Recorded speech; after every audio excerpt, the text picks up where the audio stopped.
Bienvenue dans The Big Shift, le podcast pour comprendre la transition écologique dans sa complexité. N'oubliez pas de vous abonner et de laisser un commentaire et 5 étoiles sur iTunes ou Apple Podcast, ça m'aide vraiment beaucoup. Bonne écoute. Bonjour à tous, aujourd'hui un nouvel épisode de The Big Shift.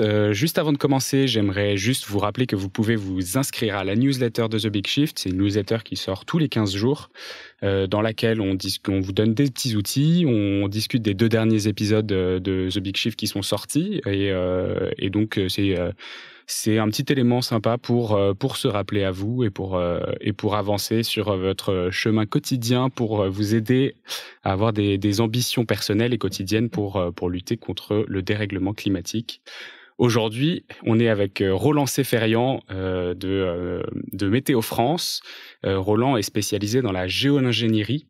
Alors c'est une discipline qui est assez récente, qui est assez récente dans l'univers collectif. On en entend depuis peu parler. Et donc, voilà, Roland, est-ce que vous pouvez vous présenter et nous expliquer ce que c'est que la géo-ingénierie ? Alors, tout d'abord, merci pour l'invitation. Je suis ravi de participer à ce podcast. Et oui, pour ma part, je trouve que ce sujet est un sujet, on va dire, dans l'air du temps. Il est intéressant, surtout dans sa communication, on va dire, grand public. Et c'est un sujet sur lequel je travaille et auquel je m'intéresse, et j'espère que les différentes informations qu'on discutera durant ce podcast vous intéresseront. Donc pour ma part, donc je m'appelle Roland Seferian, je suis climatologue à Météo France, et mon champ de recherche est en particulier le cycle du carbone. Je suis océanographe de formation, donc je viens on va dire de l'étude de l'océan et en particulier du cycle du carbone dans l'océan, parce que l'océan est est le plus grand réservoir de carbone des enveloppes externes du système climatique, et il exerce un rôle clé dans le fonctionnement du cycle du carbone. Et en gros, vous allez dire, mais en travaillant sur le cycle du carbone, pourquoi la géo-ingénierie ? En fait, il se trouve que dans le domaine de l'étude du cycle du carbone océanique, on a quelques grands chercheurs qui ont été pionniers sur cette question-là. Donc on a John Martin dans les années 80 qui a lancé cette phrase en disant voilà, donnez-moi un grand bateau et je vous ferai un petit âge glaciaire, en partant de l'hypothèse que en ajoutant du fer dans l'océan, on pouvait stimuler la pompe de carbone liée au phytoplancton, et que par le biais du phytoplancton, on pouvait retirer une grande partie du CO2 contenu dans l'atmosphère. Et donc, en fait, c'est lui qui avait balancé 90 tonnes de fer au large des côtes africaines, c'est ça ? Alors, c'est pas lui, c'est quelqu'un d'autre, mais en tout cas, ça a commencé comme ça, en fait. Donc, c'est cette communauté de recherche est très intimement liée aux questions de géo-ingénierie. Donc ça, c'est un des premiers aspects. Et l'autre aspect, c'est que en travaillant sur le cycle du carbone, c'est on va dire une composante du système climatique moderne qui permet de lier les différents piliers ou les différents aspects que l'on développe dans les rapports du GIEC, qui sont d'une part les mécanismes physiques et chimiques du changement climatique, parce que le cycle du carbone, le CO2, est un gaz à effet de serre. Donc premier point. Le deuxième point, c'est que le cycle du carbone a un lien directement avec nos sociétés et notre économie, parce qu'au final, les carburants fossiles sont le premier moteur de notre économie. Donc en émettant du CO2, on alimente notre croissance. En fait, aujourd'hui, c'est comme ça que ça se passe. Ça s'est passé comme ça depuis la révolution industrielle. Et l'autre point, c'est que le cycle du carbone, parce que le carbone est une brique essentielle du vivant, informe également les impacts. Donc en fait, on le voit très bien que en travaillant sur ce champ-là, on est vraiment dans ce qu'on appelle la science de l'anthropocène, et donc vient la question des solutions sur lesquelles la géo-ingénierie fait partie, parce qu'elle fait partie du portefeuille de solutions, plutôt sur l'aspect offre, plutôt que sur l'aspect demande, et on s'y intéresse en fait en grande partie. Donc de manière générale, les personnes qui travaillent sur le cycle du carbone global ont tendance à s'intéresser aussi aux questions des solutions et de la géo-ingénierie. Est-ce qu'on peut peut-être préciser un petit peu ce côté solution du côté offre et pas du côté de la demande? Alors en fait, on distingue deux choses sur la manière dont pour séparer un problème, on va dire de la manière la plus simple, on fait généralement une dichotomie. Donc on sépare les solutions qui sont basées sur l'offre, donc par exemple des nouvelles technologies, des voitures moins gourmandes en carburant fossile, ou carrément une rupture technologique, donc de passer des voitures diesel ou essence à des voitures électriques. Donc là, on passe dans une rupture technologique qui se situe plus sur l'offre. On a la même chose sur le portefeuille de solutions qui permettent de combattre le changement climatique. Donc on a tout ce qui est technique de CCS, comme on a vu leur rentrée en force durant la COP26, ou des techniques plus... On en discutera après, du coup, pour expliciter les CCS. Tout à fait. Ou des techniques plus qui ont presque attrait à la science-fiction, donc par exemple injecter des aérosols dans la haute stratosphère pour limiter l'énergie qui rentre dans le système climatique. Donc ça fait plus partie on va dire, de l'offre, donc sur comment la technologie permet d'offrir des réponses à des enjeux sociétaux. Et après, on a la partie demande. Et donc là, ça revient plus au domaine du comportement ou des usages. Donc par exemple, un usage assez classique dans les solutions, c'est passer d'un régime alimentaire carné à un régime moins carné. Donc ça, c'est un changement lié à la demande. Donc on demande moins de viande, on demande plus de végétaux, et c'est une empreinte sur le climat via les émissions de gaz à effet de serre. Et on a aussi une demande très simple, c'est la demande énergétique. Donc, est-ce qu'on laisse toutes nos lumières allumées à la maison, ou est-ce qu'on veille à baisser le thermostat du chauffage et à moins éclairer ou changer le type d'ampoule? Et donc ça c'est un rapport avec la demande. Et donc en gros,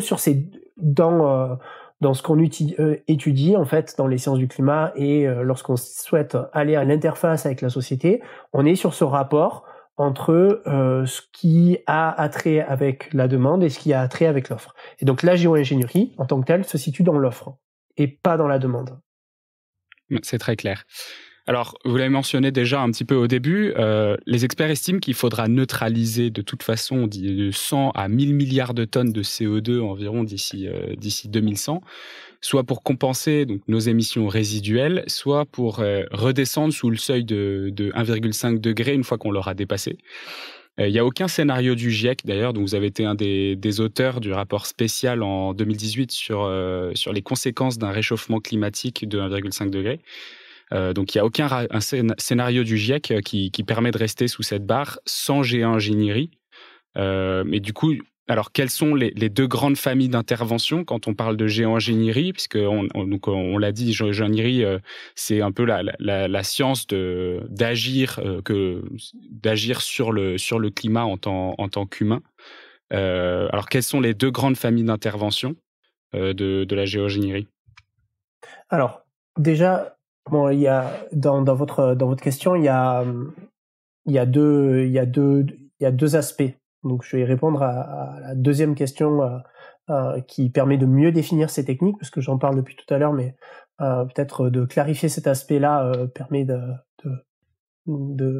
d'avancer ou d'être plus clair pour la suite. Et après, je reviendrai sur le premier point.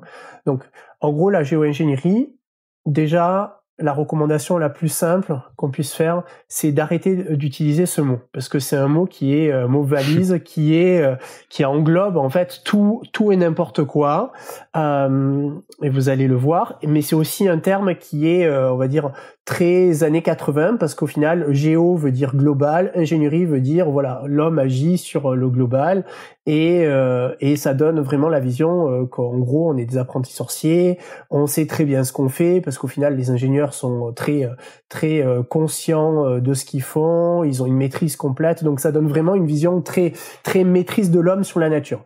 Donc là, les connaissances scientifiques ont progressé, et aujourd'hui dans la communauté, s'il y a un terme qu'on choisit, même s'il n'est pas parfait, on parle d'intervention climatique, dans le sens où l'homme désire agir sur le système climatique pour une action curative liées à une autre action que l'homme fait sur l'environnement, qui est d'émettre des composés radiativement actifs comme les gaz à effet de serre ou les aérosols.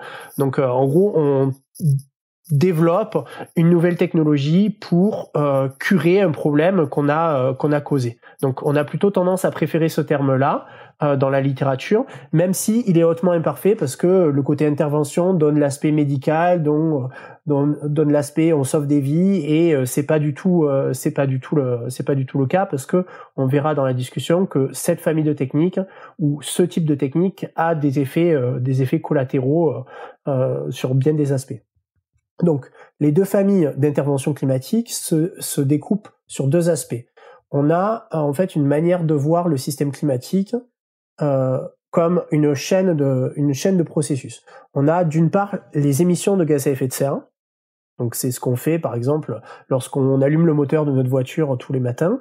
Donc on consomme du pétrole et on émet par le pot d'échappement, on émet du dioxyde de carbone.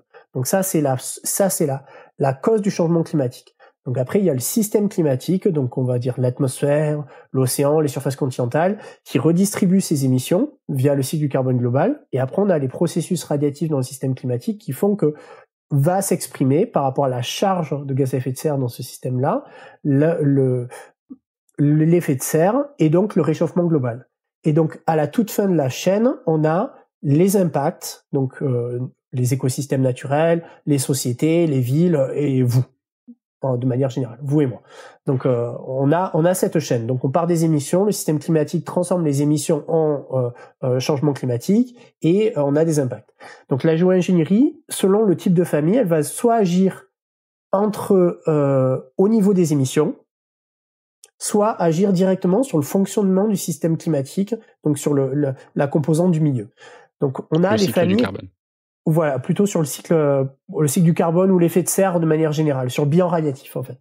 Donc on a la première famille de techniques qui vise à éliminer le CO2 de l'atmosphère. Donc le terme anglais c'est carbon dioxide removal.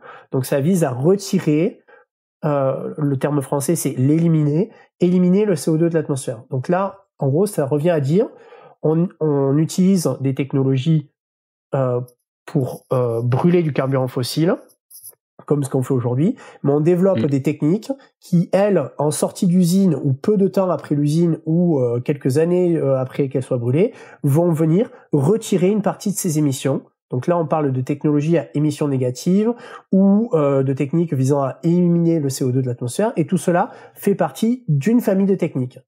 Donc on a par exemple ce qu'on appelle la CCS, Carbon Capture and Sequestration. Donc là, c'est presque, on va dire de manière très simplifiée, c'est presque un pot catalytique des usines qui émettent beaucoup de dioxyde de carbone. Donc on vient capturer le CO2 à la sortie de l'usine et le séquestrer soit dans le réservoir géologique, soit le séquestrer dans un dispositif technologique ou autre sous forme différente. On a aussi des techniques plutôt basées sur la nature, par exemple la forestation ou l'agroécologie ou l'agriculture orientée climat, qui visent à renforcer le pouvoir de la forêt ou des forêts à stocker du CO2 ou le pouvoir des sols à en stocker plus. Donc on retire une partie du CO2 de l'atmosphère que l'on a émis auparavant, on le stocke dans le sol et il disparaît de l'atmosphère, et donc la charge ou la quantité d'émissions que l'on met dans le système est moindre, et parce qu'elle est moindre, le réchauffement climatique sera moins fort ou potentiellement porté à des valeurs très faibles. Donc ça, c'est la première famille de techniques, donc la famille Carbon Dioxide Removal. Après, on a une autre famille de techniques qui, elle, agit sur le fonctionnement du système climatique. Donc là, on s'attaque plus du tout au problème des émissions. On dit que c'est un problème séparé, et on s'attaque directement à l'effet de serre en tant que tel ou au système radiatif du système planétaire. Donc là, on a une famille de techniques qui s'appelle Solar Radiation Management, donc management ou gestion du rayonnement solaire. Et donc là, ça vise à soit atténuer l'énergie rentrant dans le système climatique, soit modifier les équilibres énergétiques qu'il y a dans le système climatique en augmentant son pouvoir de réfléchissement. Donc en science, on appelle ça le terme d'albédo. Donc on augmente la capacité des surfaces à réfléchir la lumière, soit par on va dire, déploiement ou enrichissement du couvert nuageux, on augmente le pouvoir parasol des nuages qui vont réfléchir une partie de ce rayonnement vers l'espace. Et donc, en réduisant la quantité d'énergie qui rentre dans le système, on réduit mécaniquement la capacité de la Terre à se réchauffer pour un même niveau de gaz à effet de serre. Donc, on voit très bien, en fait, que ces deux familles de techniques, elles sont séparées par leur fonctionnement et par leur manière de traiter le problème du changement climatique. Donc, la première famille de techniques, CDR, va s'attaquer aux causes du changement climatique, c'est-à-dire nos émissions. Donc, elles vont les réduire, voire les éliminer, voire les inverser. La deuxième famille de techniques, elle, va pas du tout s'intéresser aux causes, donc ni même s'intéresser à la charge de gaz à effet de serre contenue dans l'atmosphère. Elle va s'intéresser directement plutôt aux effets, à la courroie de transmission qui transforme les émissions en changement climatique. Donc, elle va s'intéresser à l'ampleur des mécanismes qui transforment tout ça, et donc essayer de les réduire. Et par cette réduction, elle part du principe qu'on va réduire les impacts. Donc, ce qu'on voit dans les exercices de modélisation, c'est qu'effectivement, le pouvoir levier de cette famille de techniques est très efficace pour endiguer ou limiter la hausse du réchauffement global pour un niveau de CO2 donné, puisque par ce genre de technique, on joue directement sur on va dire l'entrée d'énergie dans le système climatique et par ce biais-là, la manière dont l'effet de serre va s'imprimer sur la planète en tant que telle. Donc dans cette famille de techniques, on a, on va dire, tout un bestiaire de techniques, soit des choses très science-fictionnesques, donc par exemple des miroirs dans l'espace, soit des choses qu'on a étudiées depuis longtemps avec des analogues type volcan. Donc on a par exemple un des prix Nobel de chimie de l'atmosphère, Crutzen en 2006, qui disait qu'en fait on pouvait utiliser l'analogue volcanique, donc les éruptions volcaniques, comme analogue pour le climat par rapport à cette famille de techniques. Donc en gros d'ensemencer une partie de la haute stratosphère en aérosol type aérosol sulfaté ou de genre similaire. Du soufre. Du soufre, voilà, pour augmenter le pouvoir réfléchissant de la haute atmosphère et donc limiter l'entrée d'énergie dans le système. Donc c'est des choses qu'on étudie depuis assez longtemps. Et après c'est un petit côté super vilain de James Bond quand même, c'est cette partie-là, SRM du coup. Tout à fait, mais en même temps, dans la SRM, on inclut à la fois, et c'est là où vous allez voir que même au sein d'une famille de techniques, il y a une zone grise, une certaine ambiguïté. C'est que dans la famille de SRM, on voit aussi des choses qui sont très locales et très en lien avec l'adaptation. On a par exemple le blanchissement des surfaces, et il suffit par exemple de se rendre en Andalousie pour voir que certaines villes ont des couvertures extérieures des maisons qui sont complètement blanches, parce que le but de cette adaptation très locale, c'est de réduire la température au sein des maisons.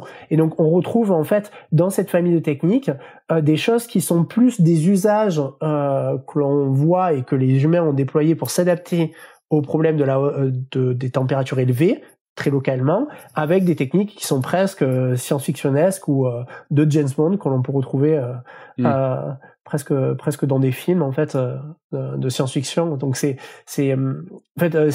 assez effrayant dans les faits, parce qu'on voit le potentiel que tout cela peut avoir, et on a du mal à imaginer les conséquences sur le système en tant que tel. Et en même temps, on se dit que au final, on a tellement transgressé par les émissions de gaz fossiles que l'on extrait du sous-sol depuis plusieurs centaines d'années. On a du mal à voir voilà, est-ce que le remède est pire que le mal, ou voilà, c'est difficile à savoir. Et dans tout ça, on a tendance, nous en tant que scientifiques, à vraiment mettre en avant le principe de précaution. C'est que on est humble face à la nature, on ne sait pas, et clairement réduire nos émissions, donc travailler sur le volet demande et pas sur le volet offre. Réduire nos émissions en premier lieu semble une voie beaucoup plus sûre et beaucoup moins risquée que de curer le problème du changement climatique avec un volet technologique. Oui, c'est très clair. Si on repart un petit peu, alors j'aimerais qu'on revienne sur ce sujet-là, notamment parce que j'avais vu que sur des technologies de SRM, on pourrait en avoir pour 2 à 8 milliards pour développer des systèmes qui nous permettraient de diminuer de 1% le réchauffement climatique, ce qui serait suffisant pour contrer nos émissions. Alors, j'aimerais qu'on revienne sur cette chose-là un peu après, mais d'abord, j'aimerais qu'on passe un petit temps sur vous, votre spécialité. En fait, vous êtes spécialiste des cycles du carbone, mais plutôt en océan. Déjà, qu'est-ce que c'est qu'un puits de carbone?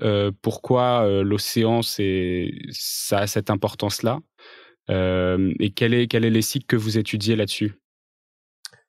Alors, donc déjà, pour répondre à la question, il faut savoir que le cycle du carbone, on étudie principalement la partie rapide du cycle du carbone, celle qui est pertinente aux échelles de temps climatique. Le cycle du carbone existe et en action et actif sur la Terre depuis son existence, parce qu'au final, c'est par la simple existence du CO2 dans l'atmosphère et la simple présence de roches carbonatées dans l'atmosphère fait que par la simple érosion, la simple existence de volcans, on a un cycle du carbone lent, très lent, qui se met en place sur des millénaires. Donc nous, on n'étudie pas ça, on étudie plutôt la partie rapide qui fait intervenir les enveloppes fluides que sont l'atmosphère, l'océan et les surfaces continentales, donc les enveloppes rapides du système climatique. Donc vient un autre acteur sur la période de l'Anthropocène, c'est l'humain et ses activités, et par les activités humaines, on extrait une partie du stock de carbone du réservoir géologique pour le mettre dans l'atmosphère.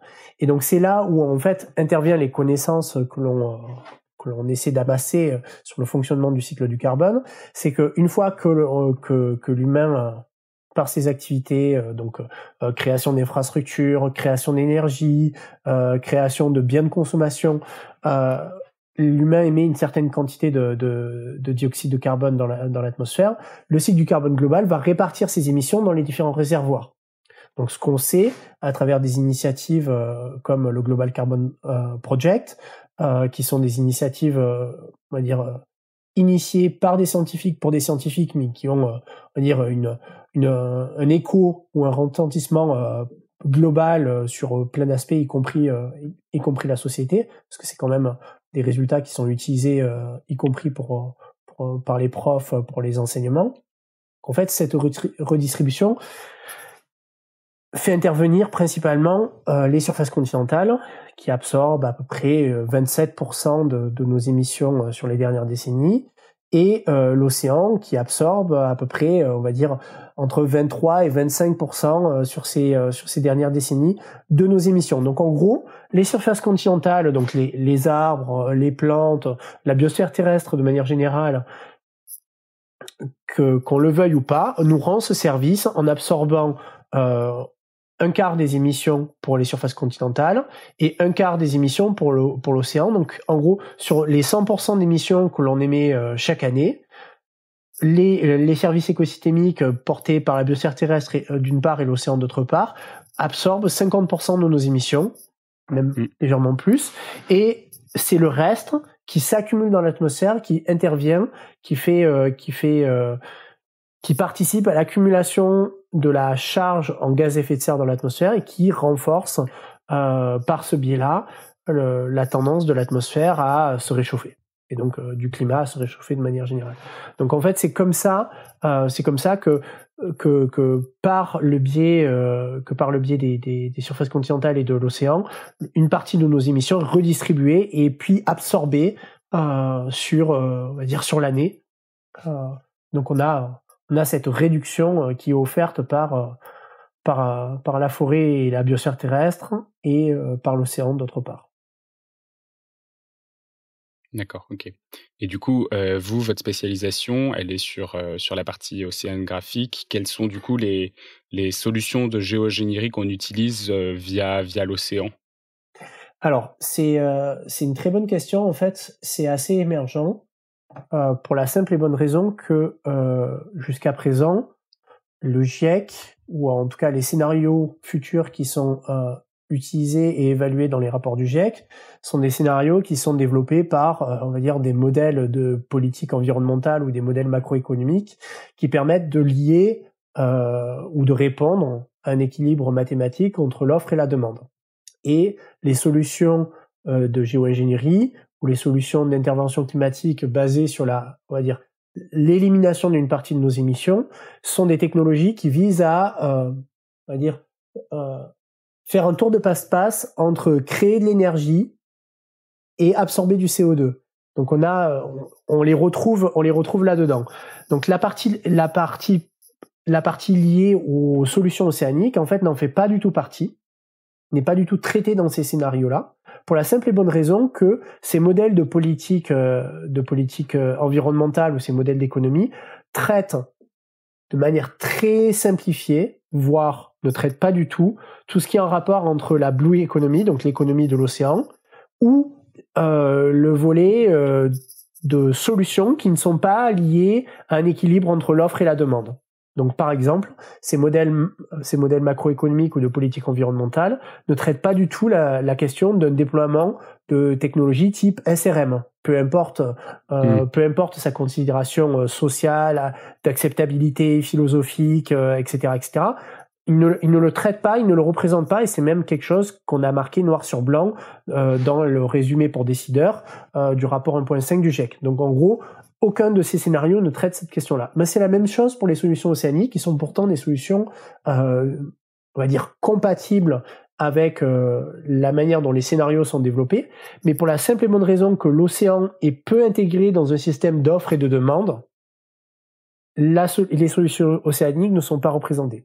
Donc vous allez dire, j'anticipe la question, mais qu'est-ce que c'est ces solutions océaniques?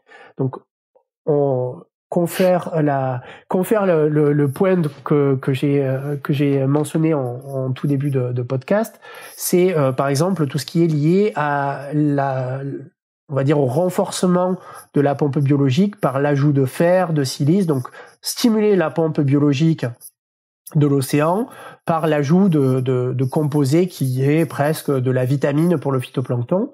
Donc on a ce volet-là. On a aussi des volets qui viennent à renforcer la couverture de macro-algues.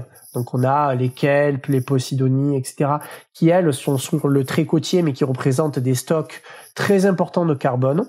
Et donc ce qui est paradoxal, c'est que on l'étudie à peine, mais on voit que certaines nations ont parlé de ce stock de carbone par leur préservation ou leur restauration dans les contributions nationales de l'accord de Paris. Donc c'est déjà quelque chose qui est inscrit dans les savoirs nationaux et les savoirs locaux et qu'on a du mal en fait aujourd'hui à appréhender avec nos outils de modélisation. Et enfin, ça me fait penser, il y avait un projet de Time for the Planet, dont j'ai interviewé Arthur récemment, qui était très similaire. Il proposait de mettre de la roche volcanique, il me semble, dans l'océan pour favoriser le développement des planctons. Alors, c'est un sujet qui n'a pas été sélectionné, d'ailleurs, je ne sais pas trop pourquoi, parce que je trouvais ça pas mal. C'était pas cher, ça avait l'air pas mal, quoi. Alors, la question de la roche volcanique, ça va peut-être faire écho à la troisième technique dont je voulais vous parler. C'était une technique qui est liée à l'alcalinisation des océans. Donc, ouais, c'est ça. Donc, en gros, c'est un volet. En fait, si on reprend les équations qui régissent la chimie des carbonates dans l'eau, donc en fait, c'est l'équilibre physico-chimique de la dissolution du CO2 dans l'eau. Donc ça revient à suivre l'histoire de vie du CO2 dans l'eau. Donc cette chimie des carbonates, et lorsqu'on reprend le volume total de l'océan, on voit que la capacité de l'océan, la capacité de dissoudre du CO2 dans l'eau, et vu le volume des océans, est presque infinie. En fait, on a une capacité de dissolution du CO2 par rapport au problème du changement climatique, qui est juste 2 poids 2 mesures. L'océan pourrait stocker beaucoup plus que tout ce qu'on a émis dans l'atmosphère depuis les temps immémoriaux. Donc ça, c'est ce qu'on a comme solution analytique et mathématique liée à juste des simples équations qu'on maîtrise très très bien, qui sont liées à la chimie des carbonates. Donc en gros, on a ce point d'équilibre entre le pouvoir d'absorption, donc on appelle ça le pouvoir buffer, qui est lié à l'alcalinité des océans, et la quantité de carbone que l'océan dissout, qui est dissous dans l'océan. Donc en gros, en changeant l'alcalinité, on déplace le point d'équilibre et on renforce la capacité de l'océan à stocker du dioxyde de carbone. Et donc on s'aperçoit que créer du matériel qui va renforcer cette alcalinité, donc soit du basalte, soit de l'olivine, soit des roches qui sont en fait très peu onéreuses ou très abondantes dans la croûte terrestre, c'est dans le domaine du possible. Technologiquement, c'est largement possible. Il faut prendre un bateau, lancer ça dans les océans ou dans les régions de circulation intense de l'océan, et l'effet il est immédiat parce qu'on n'a pas besoin de faire ça très régulièrement. C'est un mécanisme passif, ça se redistribue dans l'océan, et une fois que c'est fait, l'océan nous rend un service qui est 2 fois ou 3 fois ou potentiellement 10 fois plus fort que que son efficacité actuelle est capable de faire. Le souci, donc sur le papier, en fait, cette approche, cette technologie semble être la panacée. Le seul problème, c'est que on n'a pas d'analogue. Ça s'est jamais passé sur l'histoire de la Terre. Des phénomènes où l'alcalinité de l'océan s'est renforcée de manière abrupte. Et en fait, le diable est dans les détails.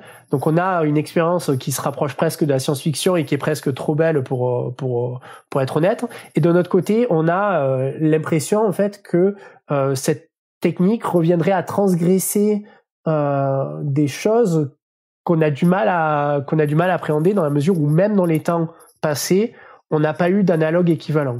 Donc en gros, dans les temps géologiques, l'océan a augmenté, a réduit, il a perdu de l'oxygène, les mers se sont fermées, il y a eu des crises de désoxygénation massive, on a eu des crises dans lesquelles la matière organique a augmenté dans l'océan, etc.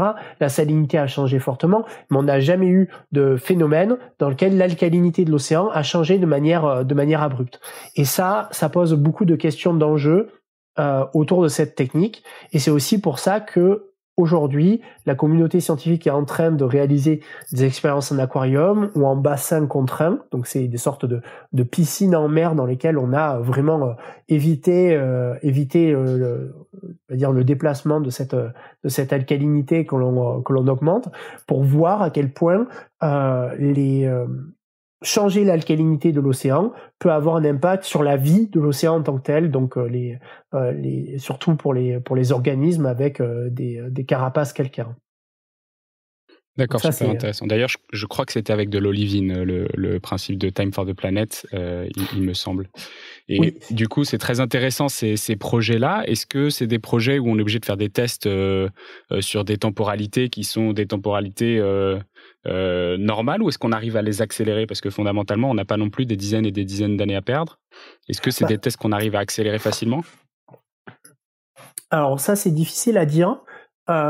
Néanmoins, ce qu'on voit, c'est que dans la communauté, donc on a la société de manière générale, le grand public, on a la communauté scientifique qui se pose des questions par rapport à ces technologies-là, et après on a le volet, la sphère privée, et en fait on a une dernière sphère qu'on oublie souvent, mais qu'on voit de plus en plus prendre de la place dans le débat public, c'est les philanthropistes. Donc on va dire les milliardaires qui disposent de revenus ou d'un pouvoir de levier largement supérieur à n'importe quel État. Et donc par exemple, moi je vais vous parler de ça, mais c'est pas spécialement pour en faire la pub ou quoi que ce soit, mais il y avait le X-Prize d'Elon Musk qui était une récompense en lien avec toutes ces technologies d'émissions négatives qui viennent d'être publiées, ou en tout cas les vainqueurs du X-Prize, donc c'est je sais plus combien de millions de dollars, viennent d'être connus, et il se trouve que les vainqueurs de ce X-Prize, c'est une solution océanique très proche de tout ce qui est alcalinisation de l'océan, et donc ils vont développer ce volet-là, on va dire à petite échelle et puis à grande échelle, avec un aspect qui est novateur dans le fait qu'ils essaient de résoudre ce point faible des techniques océaniques, c'est de essayer de les intégrer dans un système de demande. Donc c'est intéressant. En tout cas, le projet en tant que tel est intéressant. Il mérite en tout cas d'être suivi. Mais ce qu'on voit, c'est que j'aurais jamais, même en tant que scientifique, j'aurais jamais pu prévoir que un philanthrope type Elon Musk allait choisir comme vainqueur du X-Prize une solution océanique qui est en fait aujourd'hui presque une technique outsider par rapport à toutes les techniques qu'on voit aujourd'hui émerger, comme celle de Climeworks avec de l'air capture qui a été installé en Islande, ou avec le dispositif commercial qui est en train de sortir de terre dans le Dakota. On a tout ce qui est BECS avec tout ce qui est bioénergie, ou même on va dire tous les débats autour de la forestation pour replanter des arbres dans certaines régions où ils ont été déforestés. Donc en fait, le volet océanique, vu la tendance, je m'attendais pas à ce que ça soit quelque chose qui ressorte, et je trouve ça intéressant. Néanmoins, il faudrait pas que la musique aille plus vite que la recherche. Donc c'est quand c'est Elon Musk qui s'en charge, c'est un vrai problème aussi, ça. C'est ça. Ouais. C'est intéressant du coup de soulever le côté prix de ces innovations et de ces développements, parce que effectivement, si la géogénierie ça fait surtout partie de l'offre, ça veut dire qu'il faut qu'il y ait un retour sur investissement pour que les gens aient envie de mettre de l'argent dedans. Aujourd'hui, ceux qui ont le plus intérêt à le faire finalement, c'est peut-être les pétrochimistes, ceux qui disposent déjà de puits de carbone, puisqu'ils ont extrait du pétrole du sol, donc ils ont potentiellement des endroits où ils peuvent mettre du CO2, où ça gênera moins, je dirais. Du coup, est-ce que c'est eux qui mènent la danse sur ces activités de recherche et de développement commercial, ou est-ce que, d'ailleurs, où est-ce qu'on en est sur ces développements commerciaux? Est-ce qu'il y a des solutions qui sont déjà en cours? Est-ce que on arrive à en faire quelque chose de rentable ou pas du tout, quoi? Alors, c'est une question qui m'intéresse, sur laquelle j'ai pas forcément, parce que je suis pas économiste, j'ai pas forcément toutes les réponses. Néanmoins, ce qu'on voit, c'est que on est dans un développement commercial, mais qu'on est très loin de ce que on appellerait de la rentabilité. Néanmoins, on voit soit des startups type Climeworks qui développent, on va dire, des prototypes commerciaux de technologies type air capture. Donc c'est des dispositifs technologiques qui absorbent par un phénomène d'électrolyse du CO2 de l'air. Donc en gros, on a des sortes de gros ventilateurs qui brassent l'air, qui absorbent le CO2 et qui le fixent sur des plaques, on va dire physico-chimiques, et ensuite qui le transfèrent dans des dispositifs de stockage. Et tout ça est dépendant aujourd'hui d'énergie. Donc Climeworks a déposé cette usine à but commercial en Islande, parce que l'avantage de l'Islande, c'est qu'il dispose de la géothermie et d'un niveau d'énergie renouvelable qui est très important. Donc en fait, l'annonce qui a été faite à la presse sur l'inauguration de l'usine de Climeworks, c'est que c'était la première usine à émissions négatives. Donc c'est là. Et on peut effectivement reconnaître cet aspect-là, c'est que c'est une usine qui absorbe du CO2 sans en créer. Donc là, la quadrature du cercle est faite, mais on va dire, on va pas implanter toutes les fermes ou toutes les usines à énergie négative en Islande sous prétexte qu'ils ont de l'énergie géothermique et du vent à foison. Donc là, on voit très bien que c'est pionnier, mais ça reste un cas particulier. Donc ensuite, on a d'autres volets qui sont en lien avec la CCS. Donc la CCS, je rappelle l'acronyme, c'est Carbon Capture and Storage.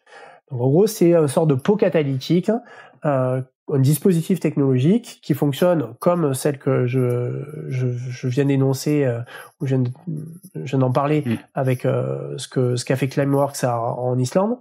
En gros, c'est un processus technologique qui vient à absorber une partie du CO2 à la sortie de l'usine ou à la sortie de manufactures qui utilisent soit du carburant fossile, soit qui font de la combustion. Donc, par exemple, les cimenteries ou autres usines de ce genre. Donc là, la question de la CCS, c'est une question qui est presque uniquement technologique et uniquement économique.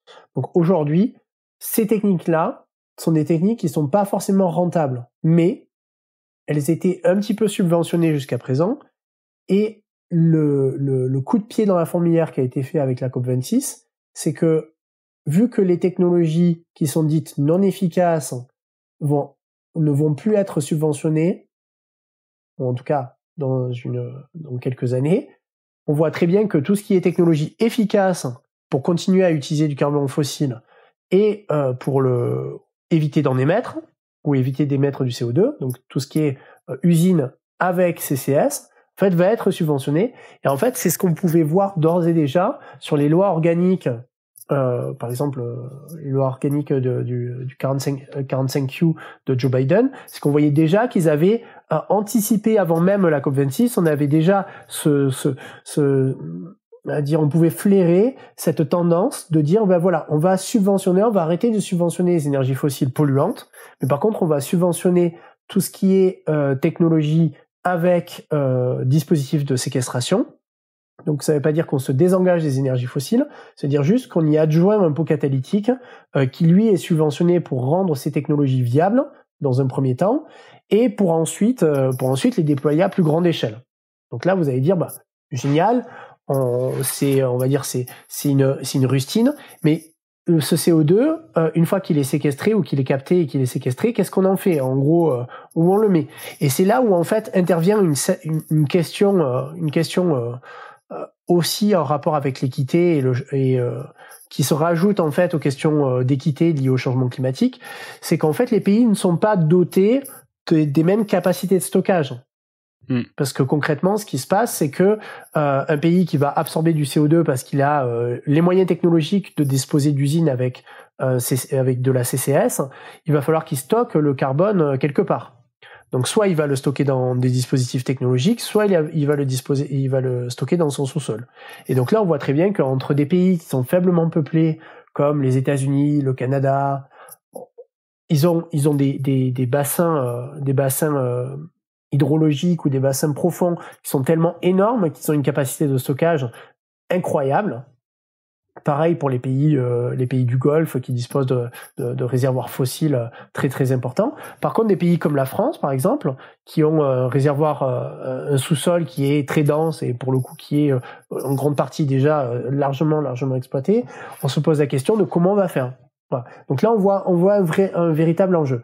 Et dans tout ça, ce qui ressort comme on va dire presque les vainqueurs, ou on va dire les plus adaptés à cet enjeu, ce sont effectivement les pétroliers, parce que ils disposent déjà de technologies qui permettent de forer des trous. Ils ont potentiellement déjà les trous ou les réservoirs stockés, et donc pour eux, enfouir quelque chose alors que jusqu'à présent il extrayait, on va dire que c'est à leur portée, ou en tout cas ils savent faire. Donc au final, on voit très bien que avec la question des solutions, ça a permis d'embarquer une partie de la communauté qui jusqu'à présent tendait à renoncer à la reconnaissance du problème du changement climatique, ou qui s'y opposait littéralement, donc les pétroliers. Et donc là, aujourd'hui, ils voient que potentiellement, ils ont quelque chose à y gagner, et potentiellement, ça peut faire d'eux les coupables d'hier, mais les sauveurs de demain. Tout à fait. Et du coup, voilà, c'est quoi? C'est les gouvernements, c'est les institutions internationales qui paieraient pour ça? Un petit peu tout, c'est presque nous aussi, concrètement, par nos impôts, on subventionne ces technologies-là. Donc en fait, c'est très peu le cas en France, parce que en gros, le volet CCS, il est très faible. En fait, on le voit dans la stratégie nationale bas carbone version 2, qui émerge en fait du rapport 1.5 du GIEC.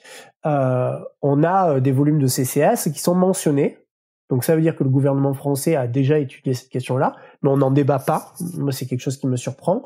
Et surtout, j'ai vu que c'était dès 2050, donc ça veut dire en fait, on dit qu'on les déploie pas avant 30 ans, quoi. C'est ça. C'est ça. On les garde sous le coude. On sait jamais. À un moment ou à un autre, on en aura besoin. Et mais ça, c'est un point intéressant dont on pourrait discuter après. Mais oui, donc en fait on les voit dans beaucoup de stratégies nationales, que ce soit la France, les États-Unis, l'Allemagne, l'Angleterre. les États-Unis ou même la Chine. Donc en fait, ces technologies-là sont là. Et après, oui, concrètement, les pétroliers sont maintenant partie prenante de cette histoire-là. Et c'est ce qu'on voit clairement apparaître avec un petit peu les sous-titres liés à la COP26, aux issues de la COP26. Et après, en plus de ça, on voit aussi des technologies nouvelles qui sont intéressantes et qui, proprement parlé, ne font pas partie du spectre de ce qu'on inclut communément dans la géoingénierie. C'est tout ce qui est la CCS EOR, donc Enhanced Oil Recovery ou Enhanced Gas Recovery. Donc la différence, c'est que jusqu'à présent, les pétroliers puisaient du carburant fossile, généraient du CO2, et en fait, le CO2, on n'en faisait rien. Sauf qu'aujourd'hui, en fait, on veut en capturer une partie, on va en séquestrer une partie. Et donc là, le génie humain n'a pas de limite. Donc le CO2 qui était pris comme un déchet dont personne ne voulait, aujourd'hui, il est utilisé par certains pétroliers comme fluide de travail pour aller puiser du pétrole ou du gaz encore plus profond.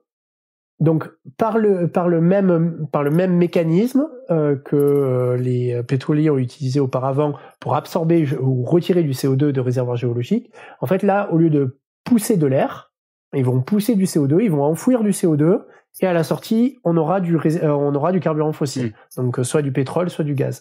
Donc en fait, ils appellent ça de la CCS EOR, et donc c'est quelque chose qui est extrêmement c'est un lobby qui est extrêmement fort aux États-Unis, et on le retrouve en fait dans pas mal de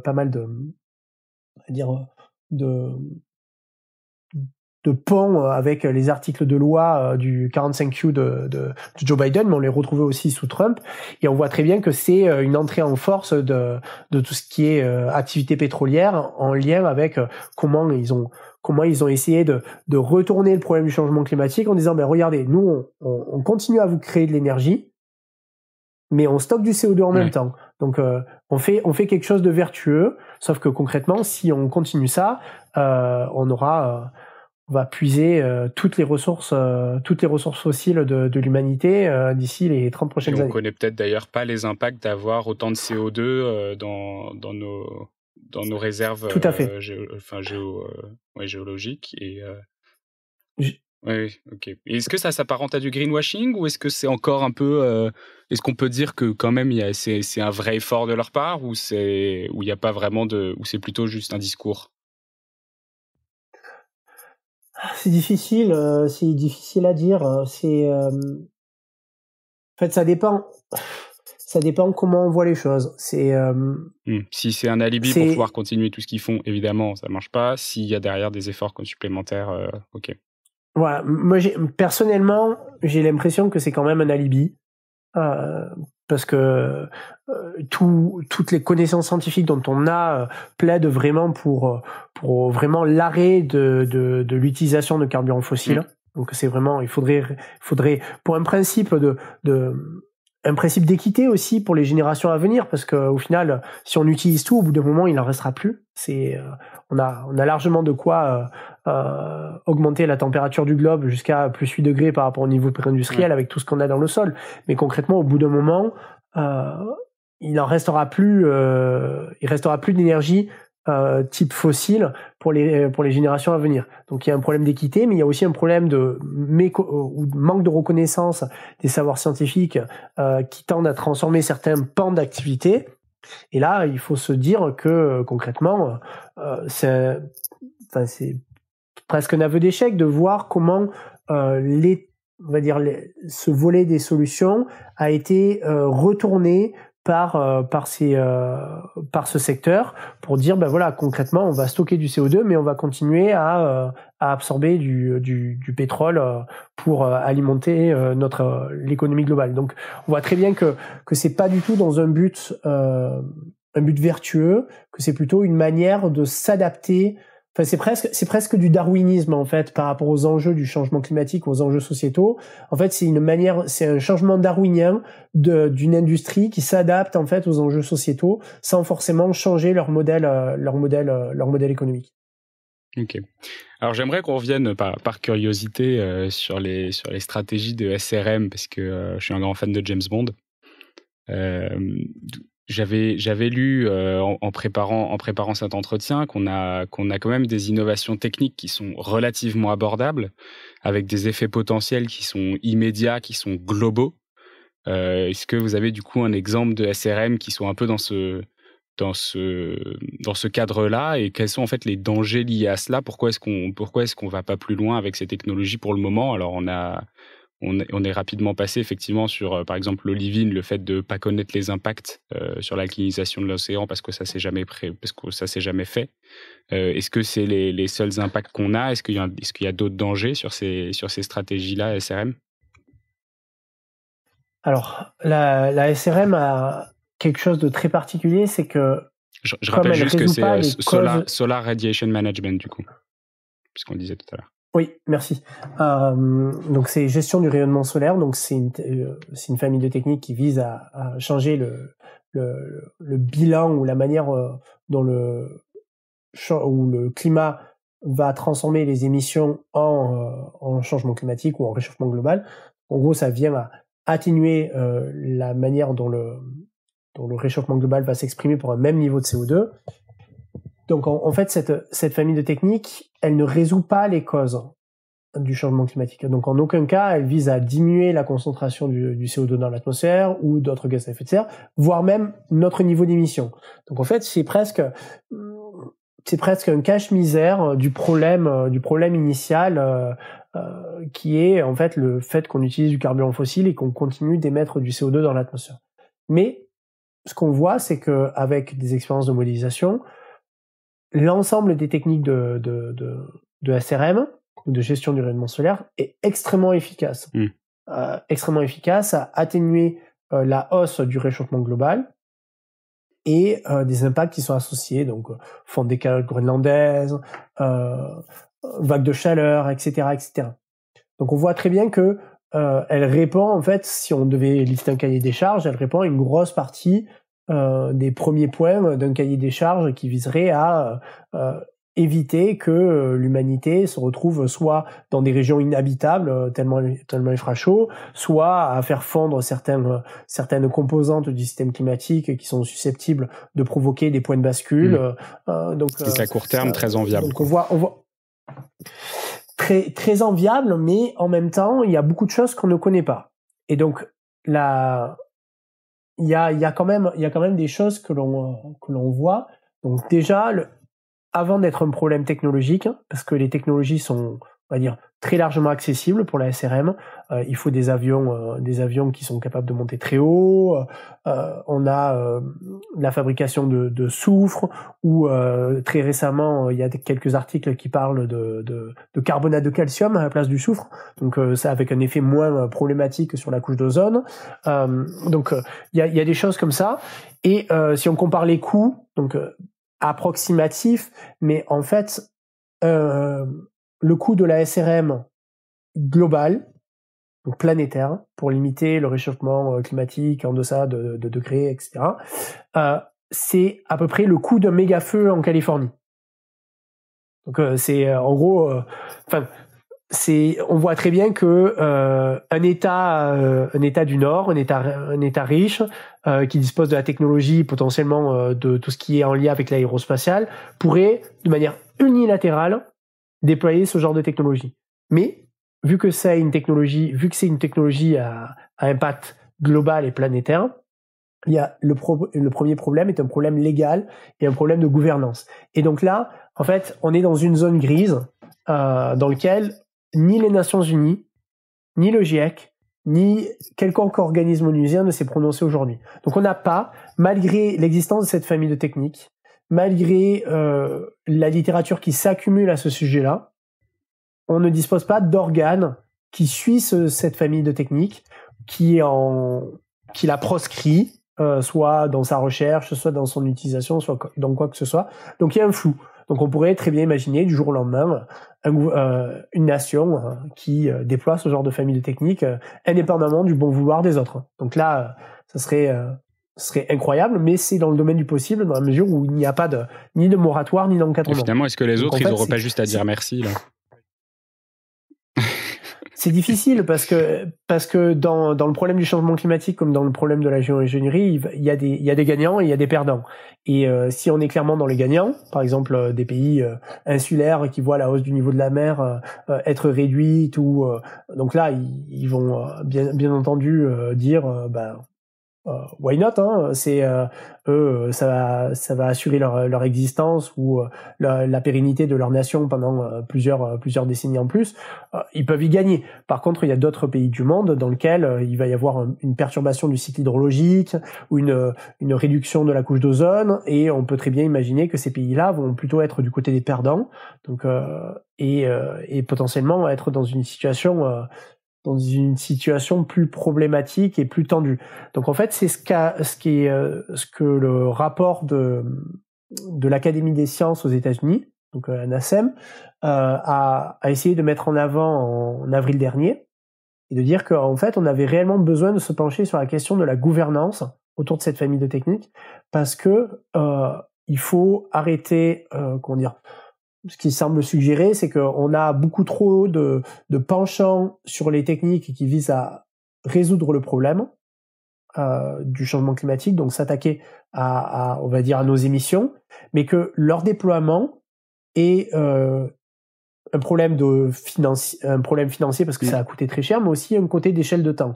Ce qu'ils disent, c'est que déployer de la CDR à grande échelle, ça reviendrait presque à ce que l'humanité le temps que l'humanité a mis à déployer tout ce qui est oléoduc, système de stockage à l'échelle planétaire pour le pétrole. Donc en fait, c'est un problème qui va pas se résoudre en 10 ans, c'est un problème qui va se résoudre en 30 ans, et que peu importe ce que la SRM est capable de faire, on aura besoin de cette technique qui vise à éliminer le CO2 pour éliminer une partie de nos émissions récalcitrantes. Mais qu'est-ce qu'on fait dans le temps imparti ? D'ici 30 ans, en fait, le GIEC dit qu'on va potentiellement dépasser 1,5 degré. Si on continue à émettre avec le même rythme, on va dépasser 2 degrés. Voilà. Qu'est-ce qu'on fait ? Et donc, ce que disent beaucoup de nations, que ce soit les Australiens, les Américains, etc., c'est que on a la question de la SRM, elle doit être étudiée à la loupe sur tous ces aspects, y compris sous l'aspect de la gouvernance, parce on aura besoin à un moment ou à un autre, en tant qu'humanité, en tant que communauté globale, communauté planétaire, de se poser la question, et que dans les années 80, cette technologie était comme un tigre de papier. Aujourd'hui, c'est peut-être une vraie question d'enjeu de sécurité globale, pas dans le sens où c'est la technologie qui va nous sauver, mais c'est dans le sens où le plan B est peut-être plus si plan B que ça, ou voilà, c'est donc il y a des vrais enjeux là-dessus. Ok, super voilà, donc, intéressant. Et je voulais juste conclure peut-être avec une question sur et vous, qu'est-ce que vous pensez du coup du futur de l'intervention climatique, puisque je dis plus géo-ingénierie depuis aujourd'hui. Qu'est-ce que vous en pensez ? Est-ce que vous pensez qu'on va réussir à avoir dans les 3, 4, 5 prochaines années des potentielles innovations commercialisables, utilisables, pas uniquement à des échelles marginales comme en Islande ? Est-ce que ce sera essentiellement de la capture et du stockage, ou est-ce qu'on arrivera à avoir je sais pas, peut-être du SRM comme on en parlait, ou est-ce que ça c'est encore beaucoup trop loin, étant donné que la gouvernance, on en a pour 20 ou 25 ans de négociations intergouvernementales? Où est-ce qu'on se situe, et quel est le futur de tout ça, quoi? Alors, je suis bien incapable de dire ou de prédire où on va aller et où ça va aller. Ce qui est sûr, c'est que c'est une question qui devient de plus en plus prenante, et je trouve qu'on manque, en tout cas, on manque de débat sur ces questions-là. On le voit, la presse anglo-saxonne est beaucoup plus friande de ces questions-là, mais dans la mesure où En fait, ils ont. Il y a un côté innovation technologique qui est fort, quoi. Il y a un côté il y a un côté innovation technologique qui est beaucoup plus fort et beaucoup plus ancré dans ces sociétés. Et c'est justement là où je voulais vous répondre, c'est qu'en fait, si vous prenez quelqu'un qui a mon âge, qui a mon background et qui est soit européen, français, soit américain. En fait, vous lui posez cette question-là, et en fait, la manière dont on va répondre va être presque radicalement différente. Donc, en Europe, on est plus sur le volet demande, en tout cas le côté sobriété, le côté réduisons-nous la ceinture, réduisons notre rythme de vie, notre empreinte sur la société, etc. Tandis qu'aux États-Unis, la même personne avec le même background va dire en fait c'est la technologie, l'imaginaire ou l'imagination de l'homme, de l'humanité est infinie, on trouvera une solution et c'est la technologie qui va nous sauver. Et donc moi j'ai tendance à dire que il faut pas se rejeter. Donc là on voit très bien qu'il y a presque un conflit de culture, de manière de voir le futur. Qu'est-ce que ce sera que de la technologie? Est-ce que ce sera presque une société, presque une utopie sociale? Je pense honnêtement que tout n'est pas blanc ou noir. On sera peut-être dans le gris, et tout est une question de curseur. Donc peut-être qu'on sera plus sur le penchant de la sobriété, ou peut-être qu'on sera plus sur le penchant de la technologie. Ce qui est sûr, c'est que dans les années à venir, le volet technologique, qu'il s'agisse de la réduction de nos émissions ou le volet SRM, qui sera moins publicisé, parce que c'est très subversif, en fait, ça l'est encore beaucoup. Mais en tout cas, ce qui est sûr, c'est que il y aura une course sur ce volet-là, pour deux raisons. Premièrement, parce que ce qui était considéré comme un tigre de papier il y a encore 20 ans l'est beaucoup moins. Aujourd'hui, parce qu'on voit qu'on se rapproche des seuils de 1,5 degré, 2 degrés, et que potentiellement le problème de l'adaptation va se poser, mais le problème de l'adaptation à un niveau de réchauffement avec une société dans laquelle nos émissions continuent à galoper, c'est un problème qui est mal posé, parce que jusqu'à quand il va falloir s'adapter. Donc plutôt que d'investir sur de l'adaptation, on peut investir sur les solutions d'atténuation. Donc ça, c'est un problème. Et après, l'autre point, c'est qu'aujourd'hui, ces technologies, elles sont subventionnées, et elles sont ouvertement subventionnées. Donc au final, il y aura des sociétés qui vont se dire, plaçons-nous sur cette niche-là pour que le jour où le coût du carbone sera suffisamment haut, et c'est aussi ce que l'accord de Paris essaie de mettre en place avec le rulebook, avec les carbon markets, etc. Le jour où le prix du carbone sera suffisamment haut, ces sociétés qui sont aujourd'hui subventionnées n'auront plus besoin d'être subventionnées, et ça deviendra un business ou un marché comme un autre. Donc en fait, on le voit très bien. En fait, il y a des énergies motrices qui sont en route sur ce volet-là. Pas forcément sur la SRM pour plein d'autres raisons, mais en tout cas sur la partie réduction des émissions ou atténuation, on voit très bien qu'il y a des forces motrices dans ce sens-là. Donc c'est sûr qu'on verra des choses de petite échelle ou des dispositifs commerciaux qui vont arriver dans les années à venir, plus ou moins grands, plus ou moins ambitieux, etc. Mais c'est sûr qu'en même temps, les solutions qui sont à notre portée sont des solutions plus sur la sobriété, et de mon point de vue, je pense qu'il faut réduire nos émissions tout en restant ouvert aux solutions technologiques, dans la mesure où n'importe quelle adaptation, n'importe quelle réduction de notre empreinte environnementale est souvent adossée à des progrès technologiques. Par exemple, les lampes. Il y a quelques années, on a changé nos lampes, nos ampoules à filament avec des LED. Donc l'empreinte énergétique juste du changement de nos ampoules vers des LED a été, on va dire, quasiment 2 ou 3 fois moins important. Donc en fait, à chaque changement de société, il y a des changements de technologie. Donc l'un va avec l'autre, et en fait, il faut pas les opposer. C'est super j'aurais intéressant. Tendance Alors sur le marché du carbone, je vous invite, les auditeurs, et puis vous aussi Roland, du coup, à aller écouter l'épisode qu'on a tourné avec Jonathan Guyot, qui est super intéressant sur le marché carbone. Et oui, vous avez tout à fait raison. Et depuis quelques épisodes déjà, j'ai l'impression que ça a un peu changé la façon dont je voyais les choses, parce que j'ai eu beaucoup d'intervenants qui me parlaient énormément de sobriété. Donc effectivement, ce côté demande qui devait être prépondérant, et je pense qu'il est d'ailleurs toujours, il faut qu'on fasse le maximum d'efforts à titre personnel. Mais dans les derniers épisodes, depuis 2 ou 3 mois, j'ai beaucoup plus de réponses qui sont très mesurées, qui disent en fait la sobriété seule à un niveau sociétal, on peut pas s'en sortir. On a besoin en fait de technologie, on a besoin de résilience, et en fait on a besoin d'avoir des sociétés productrices pour avoir cette résilience et cette capacité d'adaptation. Et c'est un discours que j'entends de plus en plus et dans lequel je me retrouve effectivement assez bien et que je comprends, quoi, en tout cas. En tout cas, merci beaucoup Roland, c'était une conversation super intéressante. C'est un épisode un peu plus long que d'habitude, mais comme la conversation était passionnante, les auditeurs nous en tiendront pas rigueur. Merci beaucoup. Désolé. Et puis à très bientôt. Mais merci encore. À très bientôt. Au revoir. C'est la fin de cet épisode de The Big Shift. J'espère qu'il vous a plu et que vous en avez retiré quelque chose pour votre vie quotidienne. C'est ça le plus important. C'est beaucoup plus simple de parler du sujet sensible de l'environnement quand ses amis ou sa famille sont vraiment informés. Alors partagez le plus possible The Big Shift, ça aidera tout le monde. Et si vous avez des questions, des sujets que vous souhaitez qu'on aborde, des invités que vous voulez entendre, ou tout simplement que vous voulez qu'on discute de cet épisode, envoyez-moi un message sur LinkedIn. The Big Shift est produit par Echoes Studio. Si vous avez un projet audio, contactez-nous sur www.echoes.studio. Merci d'avoir écouté jusqu'au bout. Je vous retrouve très bientôt pour un nouvel épisode.